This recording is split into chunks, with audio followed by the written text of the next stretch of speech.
Bonjour à tous, je suis Émilie de l'expertcomptable.com, le cabinet comptable 100% en ligne qui simplifie la vie des freelances. Donc si vous souhaitez créer votre société, surtout n'hésitez pas à nous contacter ou également si vous avez un besoin comptable.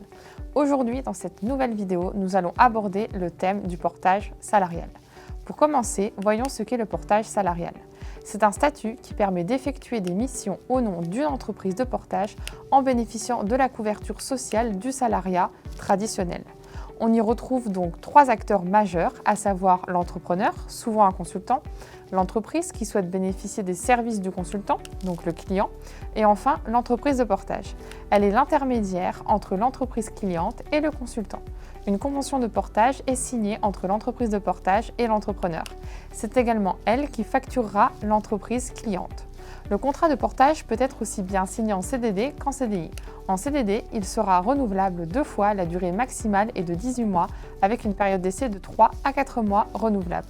On doit y trouver les clauses concernant l'entreprise de portage et le salarié porté, mais également les clauses entre l'entreprise cliente et le salarié porté. En CDI, le contrat de travail est soumis aux mêmes règles que le CDI classique, à l'exception de certaines subtilités qui doivent être incluses dedans.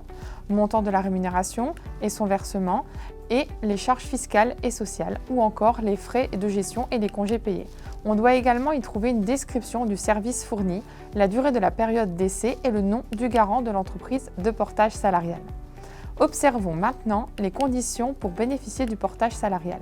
Il faut avoir, premièrement, au minimum un Bac+2 ou au moins 3 ans d'expérience dans un secteur d'activité précis, être assez qualifié, expert et autonome pour pouvoir rechercher ses clients. Mais quelle est la rémunération en portage salarial ? Le salarié porté négocie lui-même le tarif de ses prestations avec ses clients. La société de portage salarial lui reverse donc ensuite sous forme de salaire le chiffre d'affaires qu'il aura généré grâce à cette activité. Cependant, ce salaire brut inclut les différentes charges salariales assumées par la société de portage ainsi que par la commission qu'elle comprend. Ainsi, le salaire d'un salarié porté, généralement compris entre 50 et 65% du chiffre d'affaires hors taxe qu'il facture.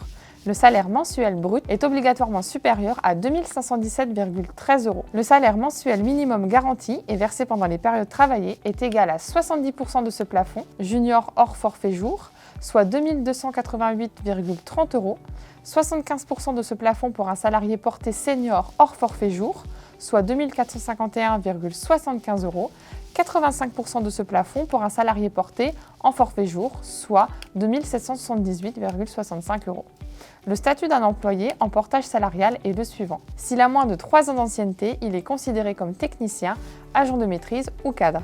S'il a plus de 3 ans d'ancienneté, il est directement cadre. Pour ceux qui sont en forfait journalier, ils sont également cadres. Cette vidéo touche désormais à sa fin. Vous savez tout ce qu'il y a à savoir sur le portage salarial.